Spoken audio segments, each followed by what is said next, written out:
নমস্কার বন্ধুরা, যেমনটা আমরা দেখছি ব্যাঙ্ক নিফটি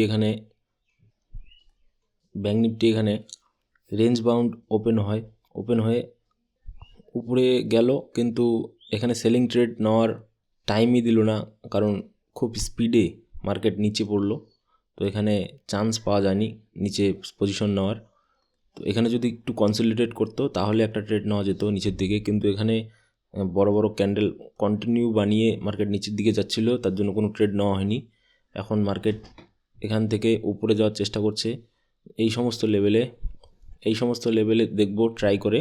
যদি এখানে কনসলিডেট করে 52,800 এই লেভেলটা এখানে যদি ব্রেকআউট দেয়, তাহলে এখানে একটা চান্স নেওয়া যাবে নিচের দিকে ট্রেড বা এই সমস্ত লেভেলে। এখন দেখা যাক, নিফটিও সেরকম বিহেভ করছে। নিফটিও যদি দেখা যায়, নিফটিও তার ডে হাইতে যাওয়ার চেষ্টা করছে। এখানে দেখি কীভাবে রিজেকশন নেয়। এই লেভেল থেকে তো নিফটি রিজেকশন দিয়েছে, তো দেখি নিফটি কী করে। আর সেন্সেক্সও এখানে দেখুন, সেন্সেক্সও ডে হাইতে যাওয়ার চেষ্টা করছে বড় ক্যান্ডেল বানিয়ে। যদি এখানেই রিজেকশন দেখায় উপর থেকে, তাহলে এখানে এই সমস্ত জায়গাতেই নিচের দিকে নেওয়া হবে ট্রেড, আর যদি উপরে যায় উপরে এই সমস্ত জায়গাতে নেওয়া হবে। তো দেখা যাক কী হয়। এখানে আমরা ওয়েট করছি এখনও। নিফটিকে দেখুন, নিফটি এখানে এই লেভেল পর্যন্ত ওয়েট করছি। এখানে সেন্সেক্সে যদি দেখেন, সেন্সেক্সে এখানে ওয়েট করা হচ্ছে এই পর্যন্ত, এই লেভেল পর্যন্ত এখানে যাক তারপরে। আর ব্যাঙ্ক নিফটিতেও সেম, ব্যাঙ্ক নিফটিতেও এখানে এই লেভেল পর্যন্ত যাক তারপরে। আর তার আগে যদি পজিশন করতে হয় তাহলে দেখব, তারপরে পজিশন নিব। এখানে 52,800 লেভেলটা দেখব। তো দেখা যাক। মার্কেট এখানে এখন আপাতত বায়ার্সদের স্ট্রং দেখাচ্ছে। এখানে রিট্রেসমেন্ট তো করলো, কিন্তু রিট্রেসমেন্টটা বোঝা যাচ্ছে যে এখানে এটা ব্রেকআউট দিয়ে উপরে না চলে যায়।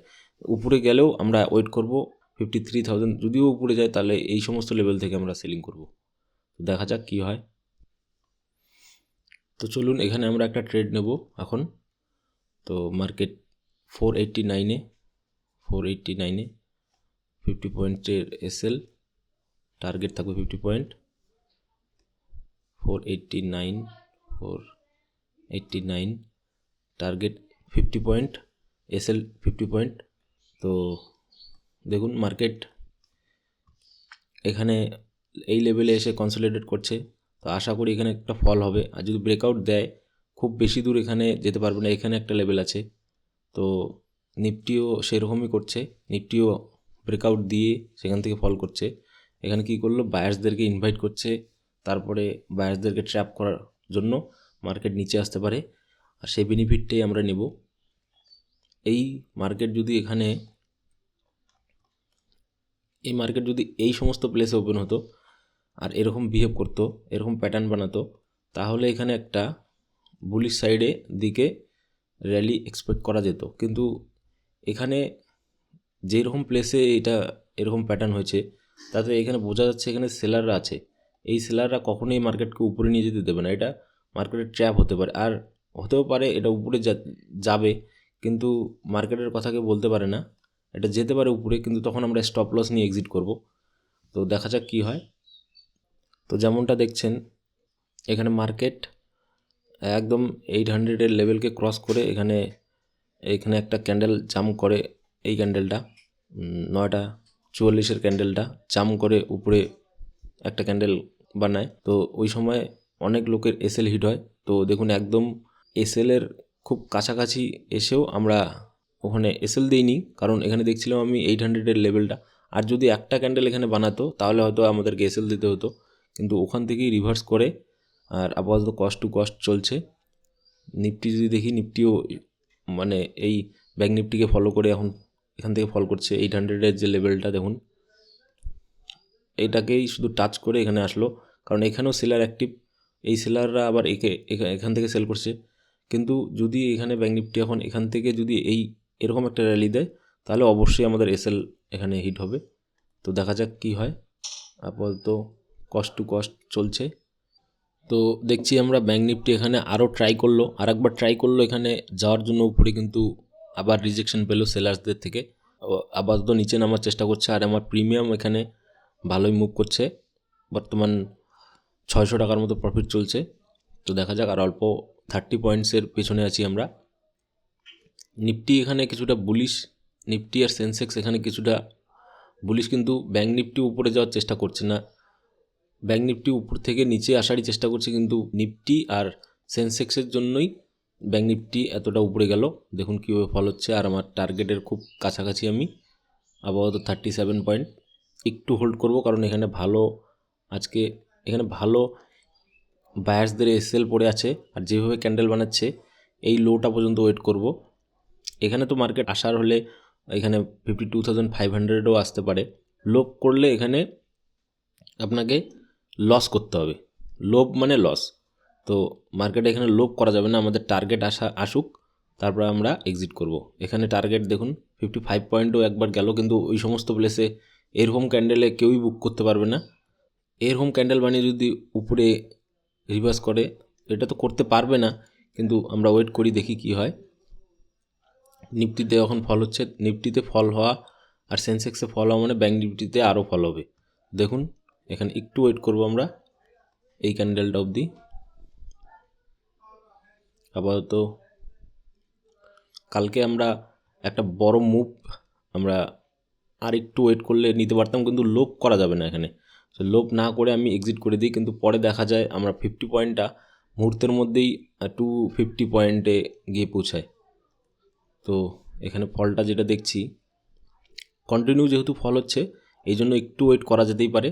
যখন দেখা যাবে এখানে প্রফিট খুবই কম হচ্ছে, তখন এক্সিট করা যেতে পারে, কারণ আমি এখন আমার টার্গেটের থেকে 50 পয়েন্টের থেকে একটুই উপরে আছি। দেখুন যদি এটা খুব নিচে আসতে থাকে, তখন আমি এখানে এক্সিট করতে পারি। আমি আমার এখানে পজিশন এক্সিট করে নিয়েছি। তো লোভ এখানে করা যাবে না, কারণ এটা মার্কেট আরও নিচে নামতে পারে, সেই লোভে আমি বসে থাকবো না। এটাই ট্রেডিং, এখানে যেতে পারে আরও নিচে, কিন্তু আমাদের টার্গেট এখানে অ্যাচিভ হয়েছে। আমরা এখানে টাইম দেব না, বা নেক্সট ট্রেডও আমরা নেব না। এটা মাথায় রাখতে হবে, ট্রেডিং আপনাকে বুঝে শুনে করতে হবে। যেমন আপনি টাকা এখানে প্রফিট করতে পারবেন, যেমন লসও এখানে ভালো ধরনের লসও হতে পারে। আপনার সাইকোলজিকে সবসময় এখানে মেনটেন করতে হবে, সাইকোলজিকে মেনটেন করে আপনাকে এখানে চলতে হবে। তো আজকে ট্রেড নেওয়ার রিজন দেখুন, ট্রেড আমি এখানে আইডেন্টিফাই করতাম, কিন্তু এই সমস্ত প্লেসে যদি আর একটা ক্যান্ডেল যদি হোল্ড করতো, তাহলে আমি এখানেই ট্রেড নিতাম। এই সমস্ত বড় ক্যান্ডেলে তো নেওয়া যাবে না, কারণ এখানে আবার রিভার্সও করতে পারে। মার্কেট সেইভাবেই বিহেভ করছে আপাতত কয়েকদিন থেকে, কয়েক মাস থেকে। দেখুন এখানে রেড ক্যান্ডেল কত বড়, আবার একটা গ্রিন একটা, তারপরে রেড, তারপরে কত বড় গ্রিন, আবার রিভার্স হলো, আবার উপরে যায়, আবার নিচে আসে। তো এই সমস্ত মার্কেটে খুব দেখে শুনে ট্রেড করতে হয়, যার জন্য এখানে ট্রেড করিনি আমি। এখানে হতো ট্রেড, কিন্তু করিনি। তারপরে ওয়েট করলাম, নিচে আসলো, নিচে আসার পরে যখন আবার রিট্রেসমেন্টের ওয়েট করলাম, তো দেখছি মার্কেট অনেক উঁচুতে চলে যাচ্ছে, তখন এই সমস্ত লেভেলের ওয়েট করলাম। ওয়েট কেন করা, কারণ এই সমস্ত প্লেস থেকে দেখা যাচ্ছে এখানে ফল হচ্ছে মার্কেট, তো তার মানে বুঝতে হবে এখানে সেলাররা আছে, সিম্পল ব্যাপার। আর উপরে তো সেলার আছেই, সেই সেলাররা এখানে টাকা লাগাচ্ছে। তো সিম্পল ব্যাপার, এখানে আসলে মার্কেট ফল করতে হবে। আর অপোজিট দিকে যদি নিফটিকেও দেখা যায়, নিফটিকেও দেখতে হবে, নিফটি এই সমস্ত লেভেল থেকে ফল করবে। তো এই সমস্ত মার্কেট সবসময় আপনাকে ইজিলি টাকা দেবে না। তো মার্কেটকে আগে বুঝতে হবে, মার্কেটের বিহেভিয়ার বুঝতে হবে, মার্কেটকে এখানে দেখতে হবে। দেখুন এখানে এটা ব্রেকআউট দিল, ব্রেকআউট যদি দিয়ে এখান থেকেই ফল করে, তাহলে তো সবাই সেল করবে। এখান থেকে যদি ফল করে তাহলে সবাই সেল করবে, কিন্তু মার্কেট কী করলো, এখানে অল্প উপরে গেল, বায়ার্সদেরকে ইনভাইট করলো, বায়ারদের এসএল বানালো, তারপরে ফল করছে। এখানে মার্কেট তাদেরকেই টাকা দেয় যাদের এখানে মার্কেটে এক্সপিরিয়েন্স বেশি। মার্কেট কখনোই তাদেরকে টাকা দেবে না যারা হুট করে এসে এখানে জুয়া খেলছে, জুয়া হিসেবে দেখছে মার্কেটকে। মার্কেট তাদেরকে কখনোই টাকা দেবে না, টাকা তাদেরকেই দেবে যাদের এখানে এক্সপিরিয়েন্স বেশি, যারা এখানে লস করে শিখেছে। এটা সবসময় মাথায় রাখবেন, এখানে যারা লস করে শিখেছে মার্কেটকে যারা লস করে মার্কেটকে শিখেছে, এক্সপিরিয়েন্স করেছে, তারাই এখানে টাকা বানাতে পারবে। তো দেখুন মার্কেট কীভাবে ফল হচ্ছে। আর আমাদের এই পর্যন্ত যদি হোল্ড করা যেত মার্কেট, তাহলে আমাদের প্রিমিয়াম কী হতো দেখুন। এই সমস্ত প্লেসে রাখলে আমাদের এখন বর্তমানে 100 পয়েন্ট যেত, কিন্তু আমরা লক করিনি, আমরা আগে এক্সিট করে দিয়েছি। তো ভিডিও সম্পর্কে কোনো যদি কোশ্চেন থাকে আমাকে অবশ্যই কমেন্ট করে জানাবেন, আর দেখা হবে নেক্সট ভিডিওতে। ধন্যবাদ।